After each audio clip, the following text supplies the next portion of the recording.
And for all the kids that are over the age limit, y'all can stay in here. Y'all are all still kids, right? One of y'all is a kid still. So the other day, as I was thinking about this sermon, I was reading an article. You know, some of these you read and you pray about and you dwell on, and you're trying to flesh out what the passage is mainly about, the kind of the key idea. And I just happened to come across this article about the effects of silence on the brain. Now, that's something that's increasingly rare today, and I think that's why that scientists have started studying it. And it turns out that silence can do some amazing things. Just think about silence for a moment. It's very unusual, isn't it? Especially when you expect noise. Silence is an unusual thing. If I would have held that out for a full minute, I thought about how long I was going to hold it out. It would have gotten very uncomfortable, right? I'll never forget one time when I was in seminary, I was in a preaching class. We had to preach by memory, which I never enjoyed, because to me it kind of made it artificial, you know.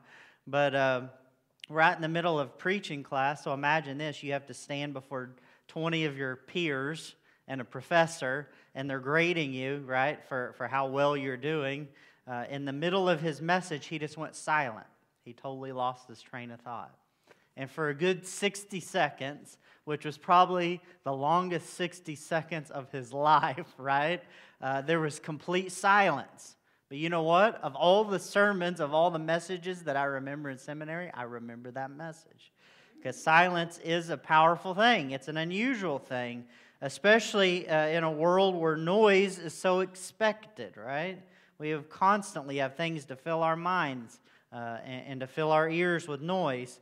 However, study after study, and actually studies have been done around the world, not just in America, are actually showing that the human brain needs silence, that it cannot function properly. It can't do all the things that it needs to do without times of silence. In fact, research now shows that extended periods of silence can actually improve our memory, can promote brain growth, can relieve stress, and can even make us more creative and sensitive and positive people. And imagine that. All the things that seems like we're missing in today's world.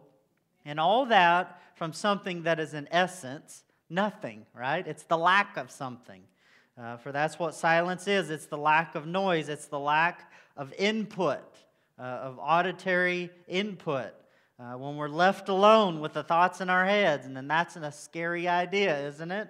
Especially when you think of some of our heads. And even though I kind of say that in jest, joking, I think it's pretty true. Sometimes we don't want to be alone with our thoughts. We don't want to have the time to think about some of the things that we've done and some of the things we failed to do. And I think because of that, we fear true silence. So how do you preach a sermon in which you have to talk the whole time, but you want it to be about silence? That's what I'm going to try to do today. But silence can be a pretty uncomfortable thing if you think about it. How uncomfortable it was for me, maybe 3 to 5 seconds of silence. Y'all are like, what's going on? But the longer I would have held out, the more uncomfortable it would have been. Because for some reason, it's the constant noise, I think, of our world, this constant input that soothes us. And the longer we're submerged in the noise of this world, the stranger that silence becomes. And it's really this issue that scientists are now beginning to study, because silence can change the way our brains work, how we process the world, how we perceive the world around us. But to me, the most interesting thing about this discovery is that it's not only a scientific phenomena, it's a biblical truth as well. You can find keys to this throughout the Bible. Just look at the story we considered last week, the story of Saul, right? As his silence, or should I say God's silence, leads him to complete desperation. He doesn't know what to do, right? It's God's silence that is the source of so many biblical writers' prayers. As you read through the Psalms, you can read it time after time. God, why aren't you answering my prayers? God, why are you silent? Why do you seem so distant? It was God's silence that Zephaniah said, very similar, but different prophets, that we will know that God's judgment is drawing near when His voice is silent, when His voice is distant. It was in the silence which followed the storm and the earthquake, all this great noise in which God spoke to Elijah in this still small voice. It was in the silence of 400 years that God prepared His people for the arrival of Messiah. And it was in silence that Messiah, as Isaiah prophesied, stood before his accusers as a lamb before the slaughter. Silence is a pretty powerful thing if you think about it. In fact, what do you do when you're really, really mad? When you're mad, you argue, right? What do you do when you're really mad? You get silent. Silence is a powerful thing because it's unusual, because it's rare, and the more unusual and rare it becomes, the more powerful it becomes. And even though that's kind of an unusual premise for a message, isn't it? That's the idea I want to look at today in 1 Samuel chapters 29 and 30, which if you're working your way through the book, you realize after today, we only have one message left in this book, and then we're going to begin the book of Romans. I didn't know if I had announced that or not yet, but the other day I had a delivery of about 10 different commentaries in Romans, so now we're set. We got to go that way. But it's a passage today that's not only about God's silence, kind of carried over. Actually, God has been silent all the way back to chapter 24, verse 3. That's the last time that God spoke in this book. So it's been a long time, right? It's a passage that's not only about God's silence, but I think all the things that entails. All the ways that God works behind the scenes, all the ways that God works in the most unexpected ways, the hand of God and the silence of God that can so easily go unnoticed unless we take the time to listen, right? So it's a sermon which I have entitled The Truth About Silence, and today I want to look at 3 truths about God's silence. You know, when it's silent and when God's silent, sometimes we don't know what's going on. But here we find 3 truths, I think. Even in the silence, God's presence is enduring, His provision is persisting, and His promise is everlasting. So let's look at these 3, beginning with the first. Even in the silence, God's presence is enduring. So as we once again pick up the story of David and Saul, chapter 29, verse 1, we're once again thrown for one last and final loop. Maybe it's another loop, but who knows if it'll actually be the final, because we've kind of been on a roller coaster over the past few weeks, right? When up to this point, I think the author has kind of been playing with us. You know, he took over after Samuel's death, and if you notice, the whole tone of the whole book changes. We've kind of been like this ever since Samuel's death. But if you recall, going back 2 weeks ago, we were following the story of David, probably his greatest moment of desperation, as he stood at this crossroads. This crossroads that would forever define the man he's going to be. And right when he's about to make a decision, right when we're about to find out what happens, the story's interrupted by all things, a random reference to Samuel's death, which we already knew, and this fact that Saul had ran all the necromancers to make it even more unusual out of the nation of Israel. And his even greater desperation, Saul's desperate act to hear God, to hear God's voice, to know God's will. So this story about Saul seeking this forbidden source in the midst of God's silence, and ultimately being told by Samuel, as we came to the end of last week, not only that the kingdom had been taken from him, not only that Israel would suffer a great defeat at the hand of the Philistines because of him, but that Saul and his sons had one day left to live. This is the last day that you're going to live. And it's a pretty sobering scene. It's a pretty sobering conclusion. A scene not only about God's silence, but about Saul's desperation. A story about what it means to be separated from God and His voice. It's complete hopelessness, right? That's what it means. But as we transition into chapter 29, we're hit with a final twist. We're thrown for one final loop, as this time the story of Saul, right, at his great moment of hopelessness and despair, is interrupted by the story of David. So we're going to flip off the story of Saul, pick up the story of David, or is it? We'll find out, right? We read in verse 1, the Philistines had gathered all their forces at Aphek, and the Israelites were encamped by the spring that is in Jezreel. So at first it seems like it might be the same battle as chapter 28, this battle in which Saul's going to go out and face his death, right? Except if you're paying attention, there's some key clues here. And I think that's why it tells us where both armies are located, because if you notice, something is different. Something has changed. For in the previous scene, the Philistines had gathered at Shunem, and Israel had camped at Gilboa. Why is that important? Because here the Philistines are camped at Aphek, and Israel is at Jezreel. I think the whole thing is teaching us that everything's been turned on its head. We don't know what to expect. We don't know what's going to happen, because that's precisely what David's thinking as we interject this passage. So we immediately recognize that something's different, that something has changed from the very onset. And then in verse 2, we find out why. Imagine this processional of a great army. It says, the lords of the Philistines were passing on by hundreds and by thousands. So they're marching into battle against Israel. And taking up the rear in the very back, David and his men were passing with Achish, this king of the Philistines, one of these princes. So this story, it's not about Saul at all. Right? Our allusion to change is true. So it's once again about David, or at least it seems to be about David up to this point. Nothing's for certain. For all we know, we're about to get another reference to Saul and Samuel's death, right? And we're going to go on another roller coaster ride and start talking about something completely different. But at least for now, it seems to be about David and his men going into battle. But in reality, it's not about David, it's not about Saul, because the book of Samuel is ultimately about God, right? So think about this, but at least at this point, David is riding into battle, seeing how far he's going to take his illusion, seeing how far he's going to take his deception, with King Achish riding out to fight against his own people. Can you imagine it? And it's actually, I think, the uncertainty that the author has created that helps us to identify with David. I don't think David's even made up his own mind yet. David doesn't even know himself what he's going to choose to do.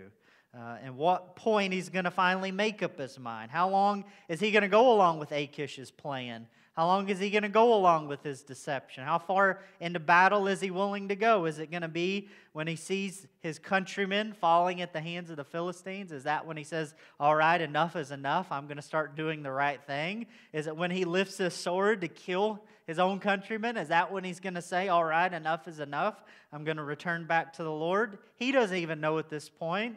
And once again, believe it or not, before David even makes up his own mind what he's going to do, something happens. We have another twist in the story. This author loves twists, doesn't he? But that's how it happens. Verse 3 says, the commanders of the Philistines said, what are these Hebrews doing here? Hey, Achish, what are you thinking? What in the world is going on here? Think about this, right?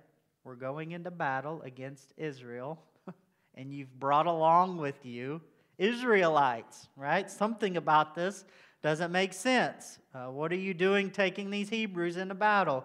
It's a situation that's so absurd. Don't miss this. It takes an outsider, it takes a pagan to realize how absurd it really is. But what's even more ironic than that, it's a situation so absurd, it takes the enemy to put a stop to it.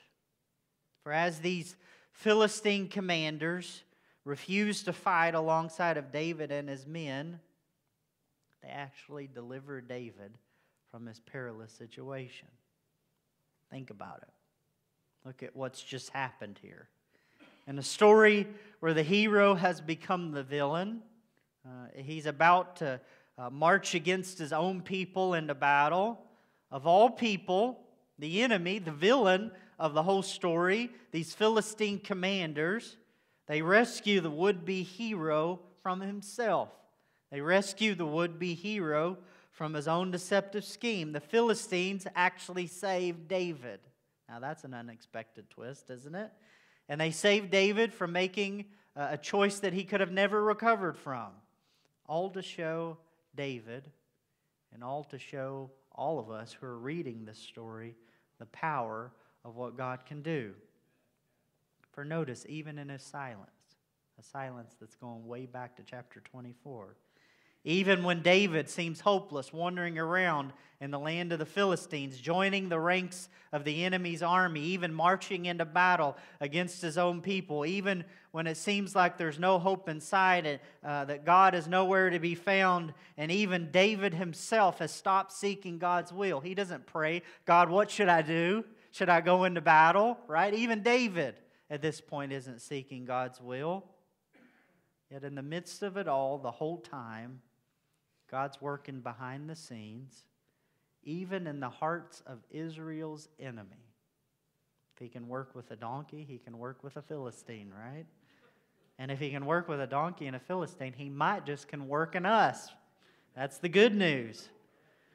But here he's working even in the hearts of these Philistine commanders to save David from himself. The Philistines saved the day. That could have been the title of the passage, right? It's a powerful story if you think about it.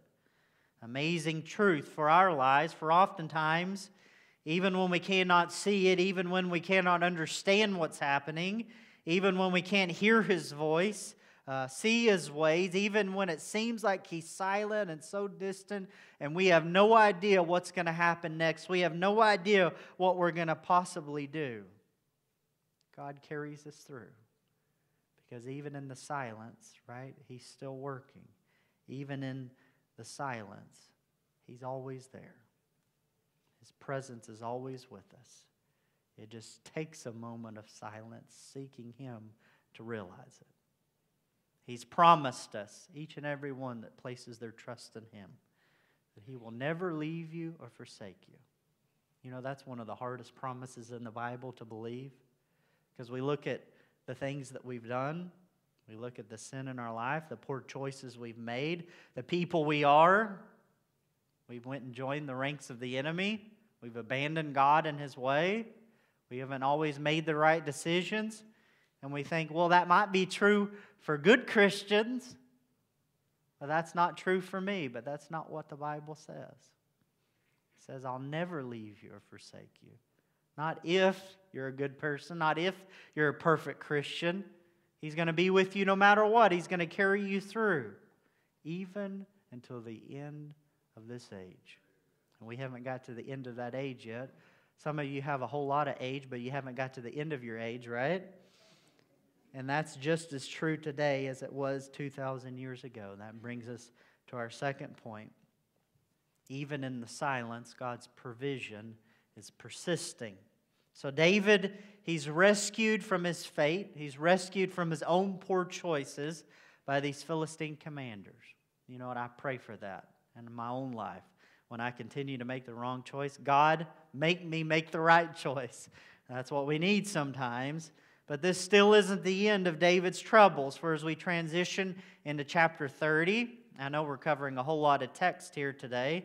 And I'm having to summarize some of it, but this all works together as one long story. So that's why I wanted to consider it in one really long sermon. No, it's not going to be a long sermon. But as we transition into chapter 30, we find that in David's absence, as he's caught up in this Philistine dilemma, his hometown of Ziklag was attacked by a group of Amalekites. Don't go and live in Ziklag. Nothing good ever happens there, right? So we find in kind of the second half of verse 2 that when they arrive, all who were in it, both great and small, had been taken away. They killed no one, but they carried them off, and they went their own way. So imagine this, as they returned, David's thinking, finally, I've just been saved from this great tragedy. Him and his men returned home to Ziklag, and everyone they knew was taken. Everyone they knew was gone. The town had been burned to the ground, and there was nothing left. But that still wasn't the end of David's troubles. See, even though God is with us, we still have to face the consequences of our actions. That wasn't the end of David's bad news. Look at what we read, verse 6. David was greatly distressed. That's perhaps the most understated statement in the book, right? For the people spoke of stoning him, because all the people were bitter in soul, each for his sons and daughters. David had been rescued from the pot, as they say, only to land in the fire. He had been rescued from the hand of the Philistines, but now his own men, the ones that had followed him into battle, the ones that had been with him throughout his trial with Saul, the only people that David had left in the world. They were all chatting among themselves. Maybe we should stone David. I think David is bad luck. In fact, everything bad that's been happening to me has happened to me since I started following David, right? I'm sure they were saying something along those lines. So they had even, his own men had even turned against him because they thought David was responsible, and he probably was responsible. But notice this. I love this. I love how the writer puts this. Even before the verse comes to an end, right? Verse 6. Even before we have the time to begin to process, to stop and consider David's predicament, look at what David does. Without even a second thought, we read, but David strengthened himself in the Lord. And David said to Abiathar, the priest, the son of Ahimelech, bring me the ephod. To me, it's perhaps the most profound statement in the entire book of Samuel. In truth, this is what the whole book is about. This is what the whole book has been leading us to. For here David, after everything he had been through, after his trial with Saul for year after year, after spending a year and a half of his life living in this foreign pagan land, wandering around, running from God, running from God's will, after his family had been taken by the Amalekites, after his own men stood there speaking of stoning him, when there was no hope left, when there was nothing else David could do, look at what he did. He found strength in God. And that's the strength that we have. He found strength in the one hope that still remained, and he knew in that moment that God hadn't abandoned him, that God was still with him. The one whose strength and provision is not limited by the circumstances of our lives. The one who is the same yesterday, today, and forever. That's another truth we need to remember sometimes. The circumstances of your life, they don't limit the strength of God, and they don't limit the provision of God. They teach us to trust in Him.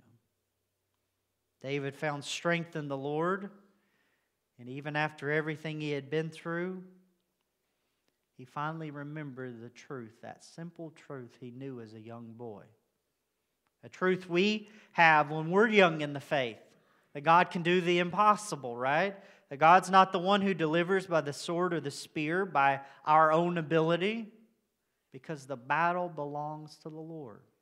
Somewhere along the way, David had forgotten about that. Somewhere along the way, he had doubted. Remember, there's nothing better that I can do but go and live in the land of the Philistines. But here he remembers that truth, and that's the truth we need to remember. Because the battle belongs to God. The war belongs to God. Every circumstance that you face in your life belongs to God. And even your life itself belongs to Him. And there's nothing that He cannot do. For all things are possible for them that believe. The question is, do we still believe? And if we don't, why don't we, right? What in your life up to this point has made you doubt the provision of God? David's seen God work time after time after time. He never lost a battle that he fought except the battle he refused to run away. And I think that's the truth of our own lives. Nothing in our lives gives us the evidence that God has failed us a single time, and yet we still run away and go our own way. But for those who believe, all things are still possible. And maybe that's something you need reminded of this morning.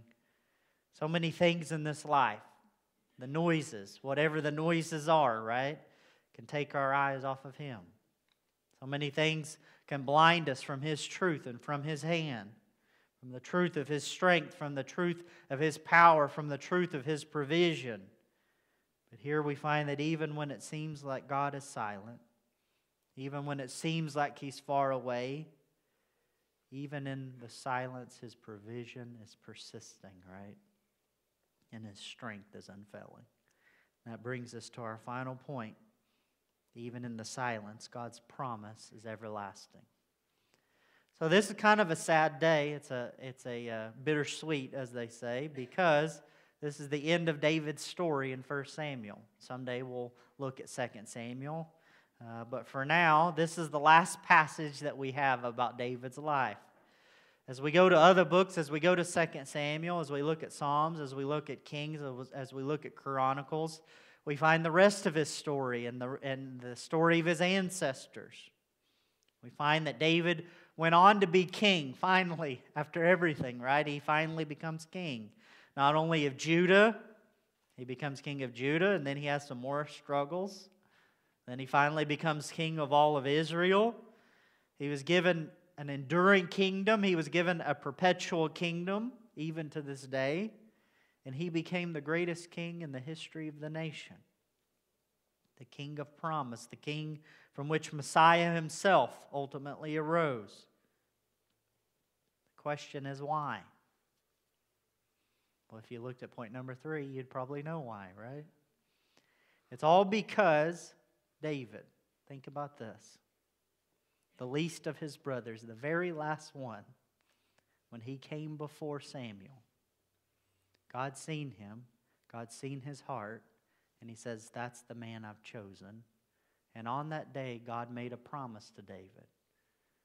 He said, you're going to be king. And He gave him 2 things. He gave him a promise, and He gave him His Spirit, if you read the passage. The very same thing He gives to each of us. The promise that if our faith is in Him, He's going to carry us through all the storms of this life. And a guarantee of that promise, right? A down payment for that promise, which is the gift of His Spirit.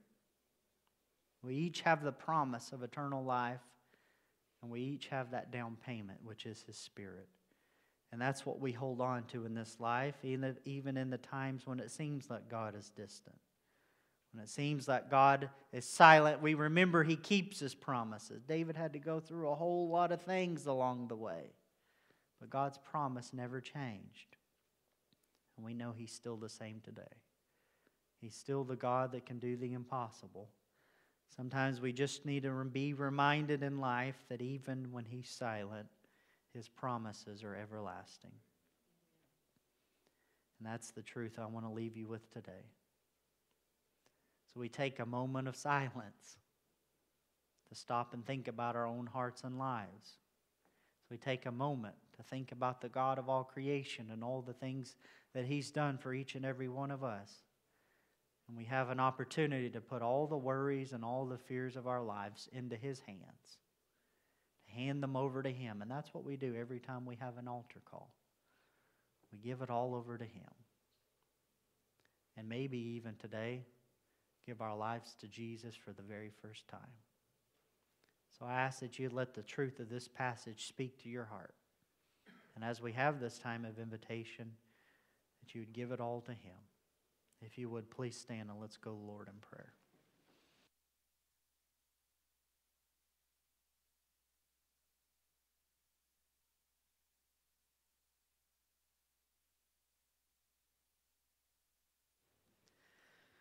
Father, we're so thankful for your word and for your truth. It's everlasting and that never fades. Your presence that is the same every day. And Father, today I pray for each and every person here, God. I don't know what everyone's going through, but I know that you do. And I pray that you'd be with them and that you would strengthen them, and that above everything else you'd make your presence known to them. Be so near and so real. Give us comfort, give us hope, give us peace in your presence. And today I also ask that you would give us the strength to handle all the problems and the worries of our lives and to place them in your hands. And if there be anyone here that may have drifted from you or has never trusted in you, I ask that you'd give them the strength to place their faith in you, the one that has promised to be with us, to trust in the work that you did as you died on the cross for the sins of the world. And help us, God, to be the people that you've called us to be. People of hope, people that share the message of hope, and people that are a light that shines in darkness. We ask all these things in the name of Jesus. Amen. Today, if you would like prayer for anything, I want